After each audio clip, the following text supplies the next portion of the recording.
우리가 한국에서 이제 지내다가 미국에 들어와서 산 지가 우리 지금 이곳에서 예배하시는 대면 예배 참석하시는 분들과 또 각 가정에서 예배하시는 분들 연수는 많이 다르지만 대부분 상당히 많은 시간들을 미국에서 지내다 보니까 한국에서 우리들이 많이 사용하던 그런 한국말뿐만 아니라 특별히 이 사자성어라고 하는 한자어로 이루어진 그런 그 사자성어들을 이제 많이 사용하지도 않고 또 그 뜻도 잃어버리고 그렇게 사는 경우가 많습니다. 오늘은 말씀을 이 사자성어 두 가지를 여러분과 나누면서 말씀 시작하려고 합니다. 한국을 떠나서 미국 생활 오래 했어도 아마 이 처음에 소개하는 사자성어는 아마 다 익숙하게 잘 아실 겁니다. 전화위복이라 뜻이 뭐죠? 화가 변하여 복이 된다. 재앙이 바뀌어서 복이 된다. 그런 뜻입니다. 이 사자성어 모르신 분 별로 없을 거예요. 예. 젊은 분들은 모르실 수도 있지만 아마 이 정도는 대부분 아실 겁니다. 이와 비슷한 사자성어가 있습니다. 그런데 아마 우리 교우들 중에서 아시는 분들이 많지 않을 거예요. 두 번째 사자성어는 풍신연등이라는 이 사자성어입니다. 바람이 거세지면 연은 더 높이 올라간다. 그런 뜻입니다. 바람이 거셀수록 연은 더 높이 난다. 이 전화위복이나 풍신연등이라고 하는 사자성어가 가지고 있는 이 뜻, 바로 이것이 오늘 우리가 함께 나눌 말씀의 주제입니다. 오늘 말씀의 제목이 위기를 기회로 만드는 믿음의 사람들입니다. 오늘 우리가 읽은 말씀 가운데 첫 구절인 19절이 이렇게 시작됩니다. 그때에 스데반의 일로 일어난 환난으로 말미암아 흩어진 자들이 베니게와 구브로와 안디옥까지 이르러 유대인에게만 말씀을 전하는데, 이렇게 말씀이 시작됩니다. 여기 그때 스데반의 일로 일어난 환난이라, 이 사도행전 오늘 우리가 읽은 11장 앞부분에 8장부터 9장 거의 6장부터 8장에 이르러 전개되는 그 내용에 보면 이제 초대교회 우리가 잘 알듯이 하나님의 놀라우신 능력으로 하루에 3,000명이나 되는 것과 같은 신자들이 베드로의 설교를 듣고 회심하고 이제 그리스도인들이 되면서 교인이 되면서 예루살렘 교회가 갑자기 부흥하기 시작합니다. 갑자기 부흥하면서 여러 가지 참 아름답고 복음적인 일들이 교회 안에 많이 일어나는데, 그 가운데 이 헬라파 유대인들과 그 다음에 이 헬라파 유대인들과 그 다음에 그 원래 그 유대인들, 이 두 그룹에 있어서 이제 이 분쟁이 일어나죠. 다른 문제가 아니고 이 구제 문제에 있어서 교회가 서로의 재산을 팔아서 함께 나누면서 그러면서 함께 구제하는 이와 같은 일에 과부들을 위한 구제를 하는데, 이 헬라파에 속해 있는 과부들이 구제에서 자꾸만 빠지는 겁니다. 이런 문제가 일어나면서 이 두 그룹 간에 분쟁이 생깁니다. 분쟁이 생기면서 이런 문제를 해결하기 위해서 사도들이 7명의 집사님들을 세우는데, 그때 세워진 집사님 중에 이 스데반 집사님이 이제 교회 봉사뿐만 아니라 바깥에 나가서 복음을 증거하는 일을 열심히 합니다. 복음 증거하는 일을 하다가 공에 끌려가게 되죠. 공에 끌려가서 재판을 받는데, 재판을 받는 가운데서도 자기 변호를 하지 아니하고 오히려 거기에서도 계속 예수 그리스도의 복음을 더 힘있게 증거하는 이와 같은 일을 하다가 결국은 공에서 끌려 나와서 돌에 맞아 죽는, 순교당하는 일이 생깁니다. 이러한 일이 생긴 다음에 이제 이 스데반의 일로 시작으로 해서 예루살렘 교회에 무서운 그와 같은 환난이, 핍박이 시작이 됩니다. 사도행전 8장 1절에 보니까 이렇게 이야기합니다. 그날에 예루살렘에 있는 교회에 큰 박해가 있어 사도 외에는 다 유대와 사마리아 모든 땅으로 흩어지니라. 예루살렘에 있는 교회에 큰 박해가 있어서 사도 외에 다 유대와 사마리아의 모든 땅으로 이제 교인들이 전부 피해서 흩어지는 그와 같은 일들이 생겼다는 것입니다. 스데반의 순교 후에 기독교에 대한 아주 본격적인 그와 같은 박해가 시작이 되었는데, 이러한 일들로 인해서 여기에 보니까 오늘 본문에 보면은 이때 흩어진 그 교인들이, 예루살렘 교인들이 그저 유대 지방과 사마리아 지방으로 흩어지는 것으로 끝나지 아니하고 그 다음에 어디까지 가게 되냐면 베니게는 예수님 당시에 이 시돈과 두로와 시돈이라고 하는 곳으로도 여행을 가십니다. 그 지역, 지금으로 이해하면 레바논 지역이죠. 레바논 지역까지 더 올라가고, 또 흩어진 사람들이 여기 구브로라고 하는 것은 바로 지중해에 있는 터키 왼쪽으로, 그리고 이 레바논의 북서쪽으로 있는 지금으로 이해하면 키프로스라고 하는 그와 같은 섬입니다. 이 섬으로, 그리고 그 다음에 그 당시 수리아의 수도였던 안디옥까지 이렇게 이 교인들이 흩어져서 거기에서 복음을 증거하는 일을 하게 되었다는 것이 오늘 우리가 읽은 19장의 19절의 말씀입니다.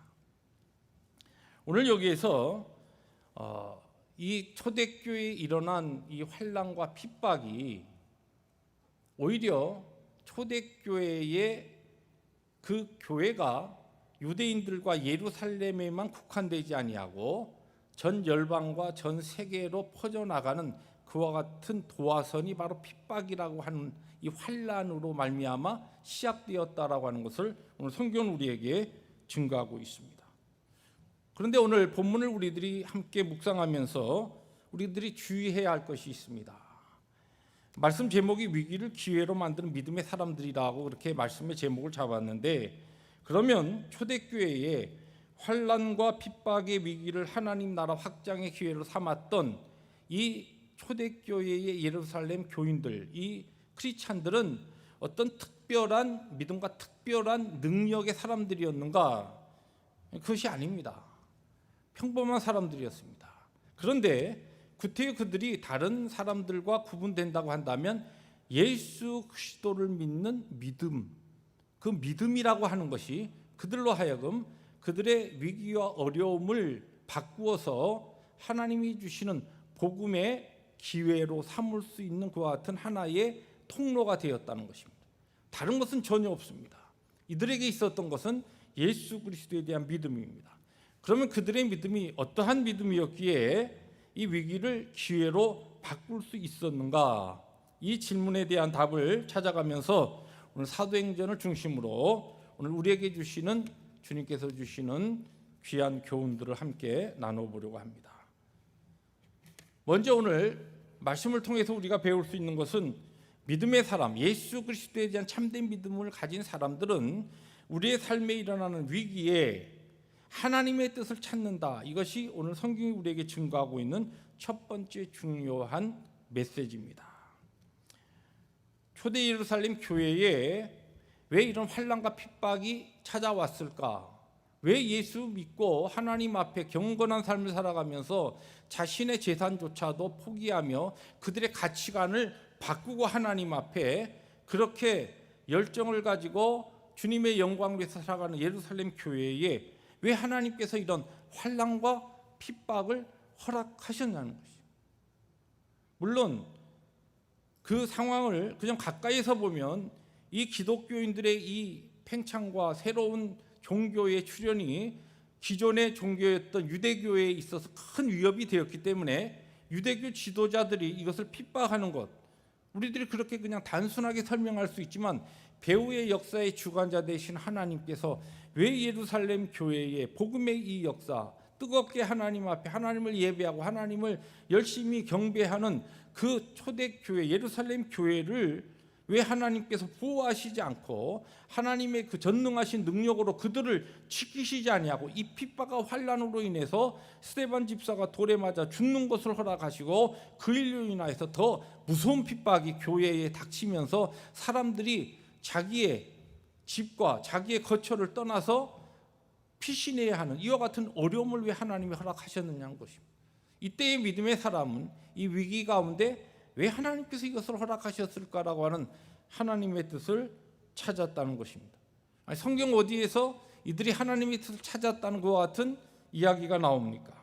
그 답을 찾으려면 사도행전 1장 8절, 우리가 잘 아는 주님께서 승천하시면서 그의 제자들에게 하신 말씀을 우리들이 먼저 기억해 볼 필요가 있습니다. 주님께서 승천하시면서 제자들에게 뭐라고 이야기하십니까? 우리가 잘 아는 사도행전 1장 8절 함께 화면을 통해서 읽습니다.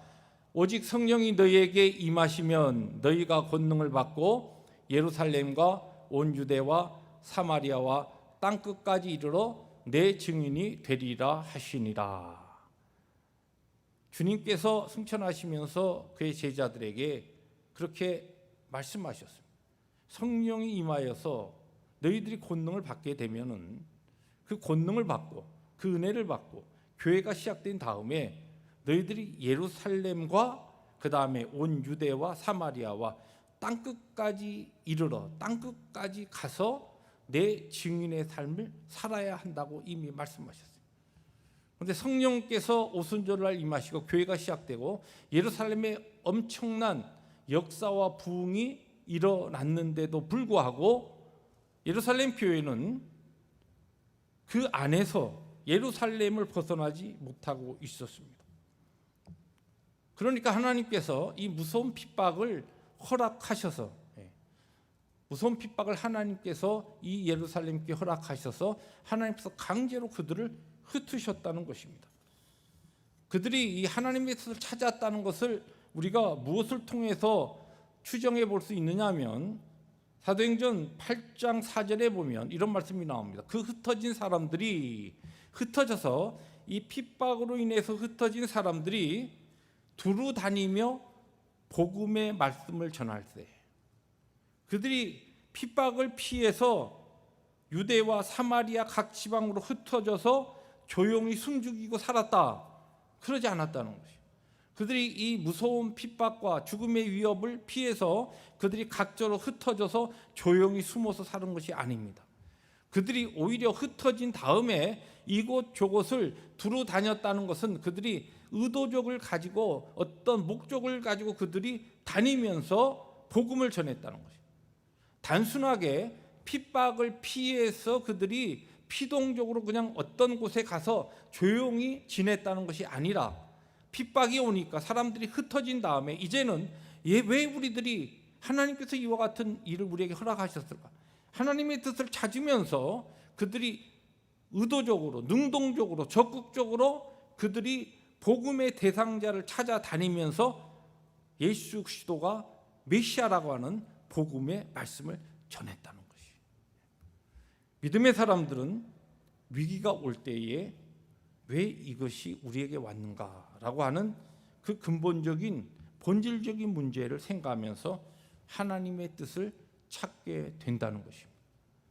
여러분, 오늘 우리들이 벌써 이제 이 팬데믹이 선포되고서 이렇게 미국도 벌써 4개월이 훨씬 지나가고 있지 않습니까? 그런데 지금 계속적으로 이렇게 전문적인 보건국에서나 또는 아니면 이런 쪽에서 이제 전체적인 그 앞으로의 미국이나 전 세계적인 상황을 이야기하는 분들의 그 이야기가 결코 낙관적인 이야기가 지금 안 나오고 있습니다. 하나님께서 역사의 주관자 되신 하나님께서 아니 지금 교회적으로 볼 때도 할 일이 많이 있고 하나님의 복음을 땅끝까지 증거해야 하는 이런 사명들이 우리에게 있고 이제 우리가 하나님의 말씀으로 조금씩 배워가고 훈련하면서 주님의 교회를 사랑하고 하나님의 몸된 공동체를 위해서 우리가 무엇인가 해보자라고 하는 그와 같은 하나님이 우리에게 그와 같은 은혜를 주시기 시작했는데 왜 이와 같은 일로 정상적인 교회의 모든 활동과 사역들이 이렇게 방해받는 일을 하나님이 허락하셨는가? 이럴 때 우리는 이 위기에 참된 믿음의 사람은 먼저 하나님의 뜻을 찾아야 한다는 것이에요.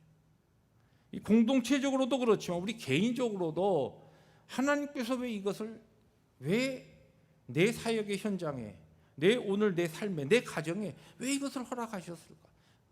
하나님의 그 전능하신 지혜로 전지하신 그 하나님의 오미하신 뜻 가운데 여러분 우리 전 세계적인 하나님의 이 뜻도 있고 교회와 각 가정의 뜻이 있지만 무엇보다도 우리 각 사람 한 사람에게 하나님의 분명하신 뜻이 있습니다. 그 뜻을 우리들이 찾아야 한다는 것이에요. 이 또한 지나가리라. 우리 세월이, 우리 인생이 다 그런 것 아니냐. 이 땅에서의 인생이 고단하고 힘들고 어려운 인생인데 우리가 이전에 이러한 일이 없었나? 동일한 것은 아니지만은 인생은 어차피 쓰디쓴 바다와 같은 고해인데 이렇게 사는 것이지 여기에서 내 형편과 내 처지로 열심히 노력해서 그렇게 내가 이 시간을 잘 이기고 견디면 그 다음에 그야말로 쨍하고 해 뜰 날 다시 돌아오지 않겠는가. 여러분, 하나님 앞에서 참된 믿음의 사람은 이러한 때에 내 개인적으로 하나님께서 무엇을 말씀하시는가라고 하는 하나님의 뜻을 찾아야 한다. 저도 개인적으로 하나님 앞에 이 문제를 놓고서 기도하면서 참 많이 회개했습니다. 하나님 앞에 저 나름대로 계획하고 저 나름대로 하나님 앞에 여러 가지 제 인생의 마지막을 설계하던 그 모든 것이 하나님 앞에 이것이 무엇이 지금 잘못되었나, 하나님 앞에 이것을 통하여 적어도 나 개인적으로 하나님께서 하시는 말씀이 무엇인가, 그리고 정직하게 하나님 앞에 저의 모든 것을 내어놓고 하나님의 뜻대로 하나님의 인도하심대로 제가 순종하겠습니다. 하나님의 뜻이 아니면 나가지 아니하고 하나님의 뜻이면 내가 나가겠습니다. 우리 개인적으로도 분명히 하나님의 뜻이 있다는 것이에요. 여러분, 전 세계적으로 전 인류에게 하는 이런 하나님의 뜻 여러분이 찾을 필요 없습니다. 여러분 개인적으로 적어도 여러분 자신에게 말씀하시는 하나님의 뜻을 참 믿음의 사람으로 찾고 그 뜻을 찾아서 하나님의 뜻에 순종하는 우리 펠로십 교회 교우들이 되시기를 주의 이름으로 축복합니다. 두 번째로 오늘 성경은 우리에게 믿음의 사람은 위기에 변화를 받아들입니다. 오늘 우리가 읽은 이 본문에 상당히 중요한 이런 메시지가 하나 등장합니다. 여기 19절 다시 한번 우리 화면을 통해서 다시 한번 읽어볼까요? 19절 함께 읽습니다. 시작. 그때 스데반의 일로 일어난 환난으로 말미암아 흩어진 자들이 베니게와 구브로와 안디옥까지 이르러 유대인에게만 말씀을 전하는데, 그 다음에 보세요. 20절에 뭐라고 연결되냐면 그 중에 구브로와 구레네 몇 사람이 안디옥에 이르러 헬라인에게도 말하여 주 예수를 전파하니. 자, 이게 무슨 얘기예요? 여기 지금 보면 유대인에게만 말씀을 전했어요. 그런데 뒤에 보니까 헬라인에게도 뭐 했어요? 전도 복음을 나누었다는 것이에요. 자, 이 사이에 제가 이제 파란 글씨로 하이라이트 해놨습니다. 언더라인으로. 구브로와 구레네 몇 사람이, 그런 말씀이 등장합니다. 이 하나님의 말씀은 성령의 감동으로 우리에게 주어진 것이기 때문에 의미 없이 들어간 내용이 없습니다. 거기에 분명한 하나님의 특별한 뜻이 있어서 이 단어가 들어간 거예요. 오늘 전적인 문장이 그때 스데반의 일로 일어난 환난으로 말미암아 흩어진 자들이 베니게 구브로 안디옥까지 이르러 유대인에게만 말씀을 전했는데 나중에 안디옥에 이르러서는 헬라인에게도 전도가 시작되었다. 뭐 이러면 되는 거예요. 그런데 왜 여기에 그 중에 구브로와 구레네 몇 사람이 헬라인에게도 말씀을 했다. 이 도대체 무슨 뜻이에요? 우리가 잘 알듯이 초대교회가 시작되었을 때 예루살렘 교회 성령이 임하여서 교회가 시작됐습니다. 오순절. 그렇죠?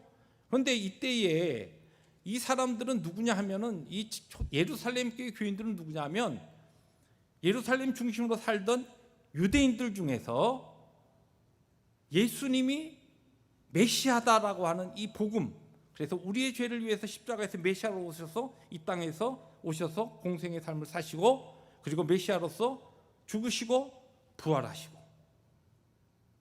그 복음의 핵심을 받고서 예수님이 나의 구원자다, 나의 주인이다라고 그렇게 믿음으로 고백한 유대인들이에요.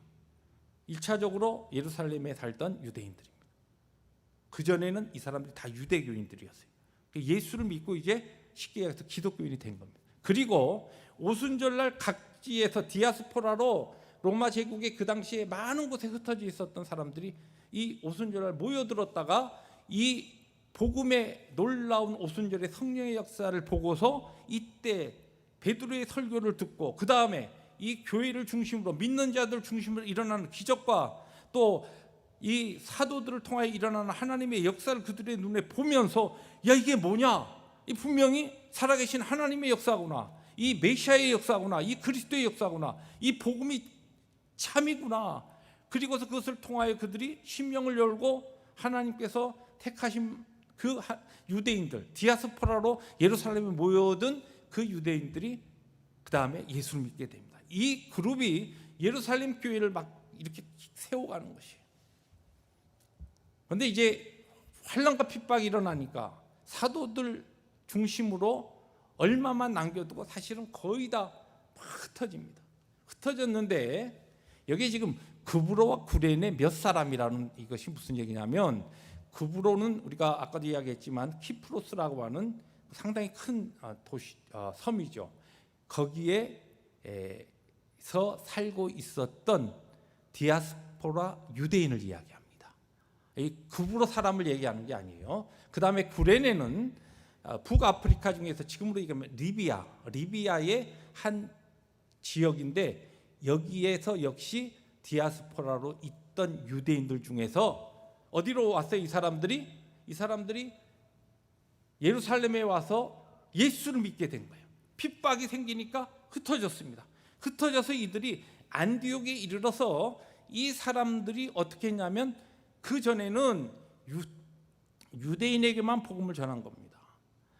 예수 그리스도의 이 복음이라고 하는 이 복음이, 예수 그리스도가 메시아라고 하는 이 메시아의 이 복음이 우리 유대인, 택함 받은 우리 유대인에게만 주어진 거다, 이렇게 생각하고 있었어요. 초대교회 예루살렘 교인들이 대부분 이런 생각을 가지고 있었습니다. 메시아는 누구를 위한 거냐? 택함 받은 우리 유대인들, 하나님의 백성들에게만 이 참된 메시아의 이 복음이 주어져야 된다, 이 생각하고 있었어요. 그런데 구브로와 구레네에서 흩어져 있었던 그 유대인들, 그들이 예수 믿은 다음에 그들은 누구예요? 여러분, 이 구브로는 우리가 잘 아는 바나바가 이 구브로 출생입니다. 다시 말해서 구브로에서 디아스포라의 유대인으로 여기 출생한 사람입니다. 바나바는. 그러니까 바나바와 같은 유대인들이 복음을 가지고 이제 흩어졌다가 그들이 이미 태어나고 자라던 환경, 그들의 배경이 이미 이방인들, 헬라인이라고 하는 것은 이방인을 이야기합니다. 유대인이 아닌 이 이방인들, 그들이 이미 태어나고 자라던 곳이 다 이방 땅이에요. 팔레스타인이 아닙니다. 유대 땅이 아닙니다. 그들은 이미 자라면서 이 이방인들과 이 풍속에 이미 익숙해져 있었어요. 그런데 복음을 가지고 하나님께서 흩으셔서 그들이 이곳저곳을 나가가지고 이제는 유대와 사마리아를 떠나서 레바논 땅, 그리고 지금 안디옥이라고 하면 수리아의 그 당시에는 수도였고 로마 제국 중에서 로마와 알렉산드리아 다음으로 세 번째 큰 도시였습니다. 지금은 물론 터키 저 남부에 조그만 고도시로 남아있지만 이 당시에 예수님 당시와 초대교회 당시에는 안디옥이 엄청나게 큰 화려한 도시였어요. 이 도시까지 그들이 가서 복음을 전하면서 이거 봐라, 이거 우리 그리스도의 복음이 우리 유대인들에게만 주신 복음이 아닌데 우리가 왜 이 복음을 이렇게 스스로 제한하고 있지? 주님께서 이미 우리에게 명령하신, 사도들과 제자들에게 우리가 들었지 않느냐? 주님께서 하신 그 말씀이, 그 명령이 땅끝까지 이르러 모든 민족으로 제자를 삼으라고 했는데 우리가 왜 우리 유대 민족에게만 이 지금 복음을 전해야 돼? 아니지. 그래서 그때부터 안디옥에서부터 무엇이 시작됩니까? 이방인들에게, 헬라인에게 복음을 증거하는 일이 시작됐다는 거죠. 이것은 초대교회의 예루살렘 성도들에게는 엄청난 획기적인 변화입니다. 그들이 받아들일 수 없는 것이었어요. 어떻게 예수 그리스도의 메시아라고 하는 이 복음이 우리 유대인이 아닌 사람들에게 이것이 전해진단 말인가? 이거 받아들일 수 없어. 안 돼. 말이 안 되지. 그런데 이것을 말이 된다고 복음을 믿고 받아들이고 이 변화에 적극적으로 반응한 사람들이 누굽니까? 그들의 배경과 환경과 문화가 이미 헬라인들과 이방인들의 삶에서 익숙한 사람들이었어요. 자, 여기서 우리는 아주 중요한 교훈을 얻을 수 있습니다.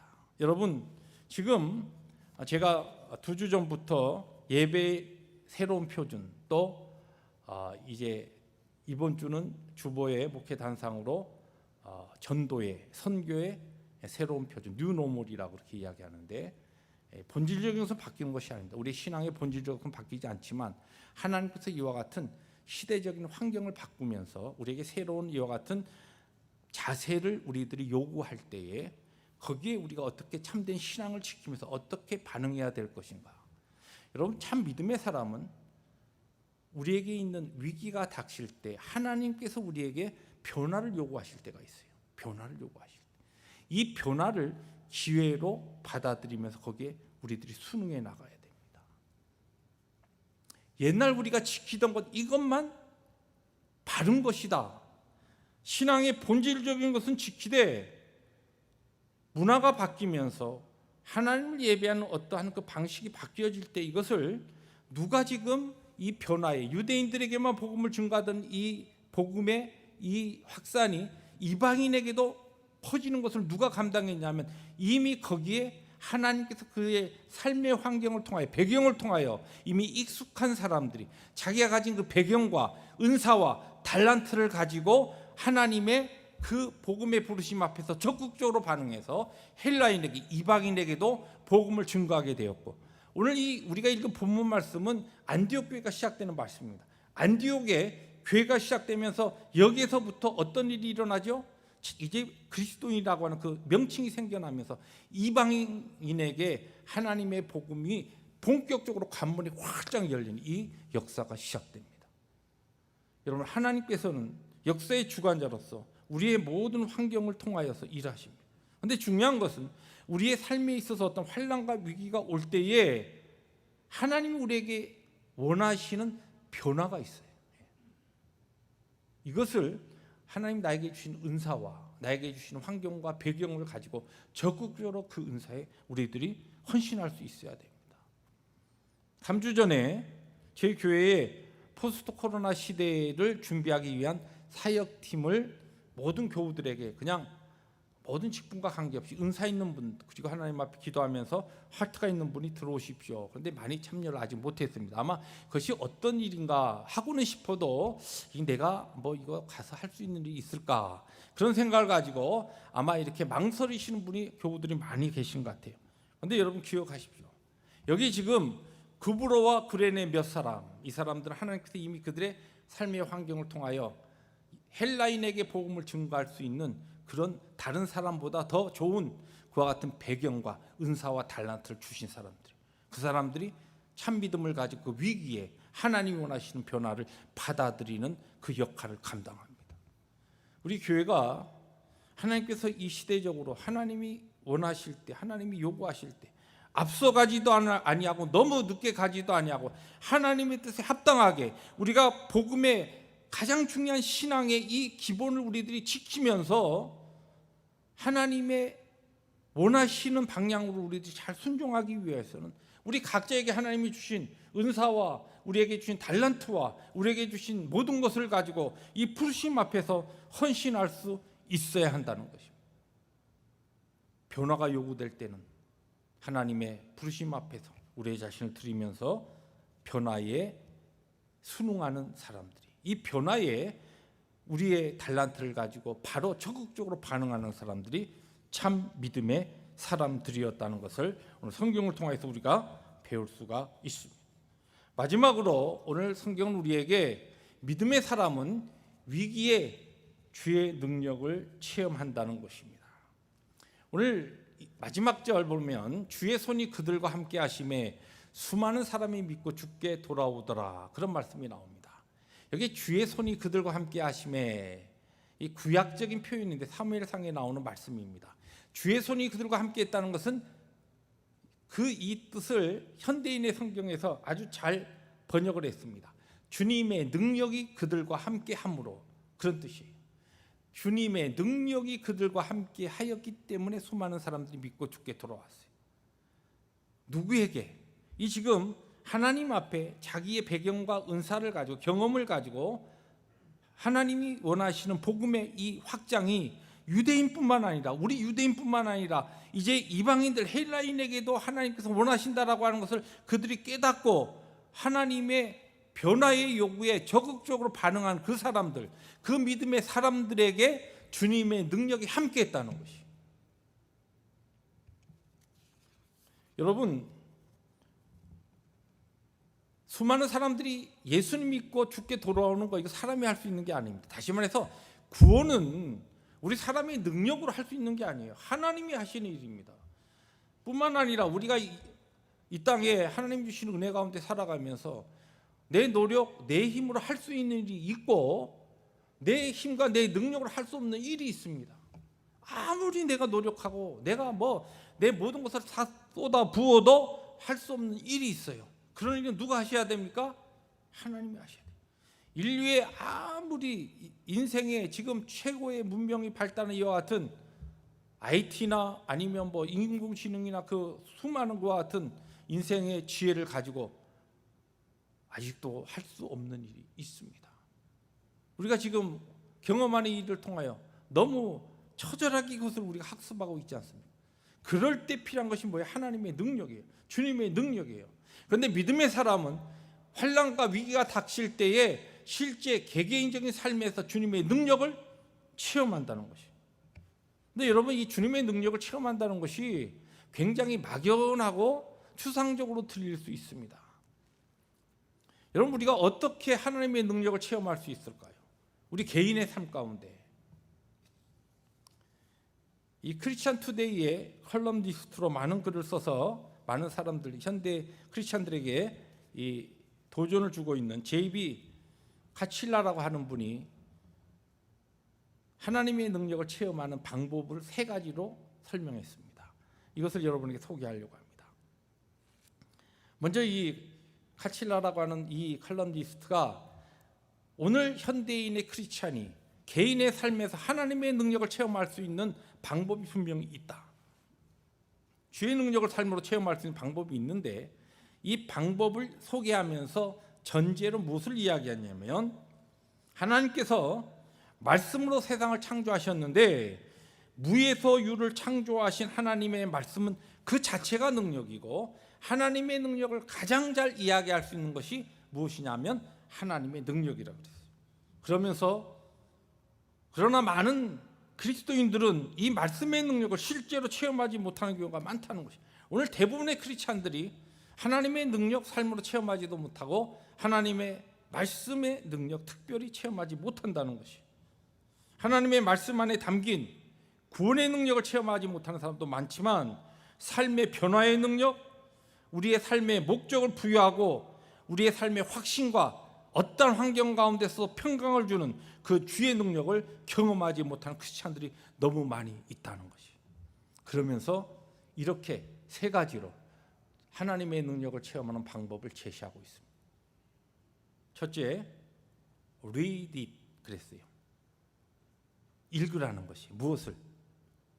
하나님의 말씀을 읽으라. 첫 번째예요. 두 번째, believe it. 그 읽은 말씀을 믿으라는 것이. 믿으라. 여기까지도 안 된다는 것이. 많은 크리스찬들이 읽는 것으로 거기에서 스탑합니다. 하나님의 말씀 읽고 됐다. 읽은 그 말씀을 믿어야 된다는 것이. 개인적으로 하나님의 말씀을 믿으라는 것이. 믿고 그것으로도 부족하다는 것이. 마지막으로 뭐라고 했냐면 obey it 그랬어요. 그 믿은 말씀에 순종하라. 그때에 비로소 주의 능력, 주의 손길이 여러분과 함께하는 것을 체험할 수 있다는 것입니다. 하나님의 능력, 이 위기의 때, 이 어려운 때 하나님의 능력 체험하기 위해서 다른 것 아닙니다. 우리가 아무리 하나님의 말씀을 많이 읽고 안다고 무슨 소용이 있습니까? 말씀에 순종하지 않는데, 말씀을 믿지 않는데요. 말씀은 읽지만 이건 내가 못 믿겠어. 내 경험과 내 지식으로 나한테 안 맞아. 흘러내 버립니다. 아니, 어떤 말씀을 나에게 도움이 되면 믿지만 오늘 내 도움에 부담이 되면 그냥 그래 믿어야 되지만 많이 힘들어. 그래서 순종하지 못합니다. 무에서 유를 창조하신 하나님, 오늘도 살아계신 하나님, 모든 세상의 역사를 주관하시고, 아니 모든 인류의 모든 이 역사뿐만 아니라 우리 개개인의 삶을 우리가 어머니의 모태에서 생성하기 전부터 우리를 아시고, 창세전에 우리를 아시고, 이 땅에 태어나서 걸어가는 우리의 모든 걸음을 아시고, 마지막 우리의 천국에 다다르는 그 모든 순간까지 우리의 모든 삶을 알고 계시는 그분께서 우리의 삶에 능력으로 역사하기를 원하시지만 하나님의 그 능력의 역사를 우리 스스로 제한하고 있다는 것입니다. 왜요? 말씀을 읽지도 않고 믿지도 않고 순종하지 않기 때문에 그렇습니다. 사랑하는 성도 여러분, 믿음의 사람은 위기에 주의 능력을 체험합니다. 무엇을 통하여? 살아계신 생명의 말씀을 통하여 오늘 우리 가운데 역사하시는 하나님의 능력을 그 말씀에 순종하는 삶을 통하여 체험하게 된다는 것입니다. 그렇습니다. 우리가 경험하고 있는 이 시대적 위기를 기회로 만드는 믿음의 자리로 우리 펠로시교의 모든 교우들을 주의 이름으로 초대합니다. 참된 믿음의 사람은 환난과 핍박의 때에 이와 같이 우리가 지금 경험하고 있는 이 고통스러운 삶의 환경 가운데 먼저 개개인에게 말씀하시는 하나님의 뜻을 찾습니다. 그리고 하나님께서 우리 각자에게 원하시는 변화를 우리의 배경과 은사로 받아들이며 적극적으로 그 변화의 요구에 순종합니다. 뿐만 아니라 오늘 하나님의 살아계신 그 손길을 우리의 삶으로 체험하는 사람입니다. 그런 은혜가 우리 펠로시 교회와 말씀을 중간 저와 우리 모든 성도들의 삶에 능력으로 임하시기를 주의 이름으로 축복합니다. 기도하십니다.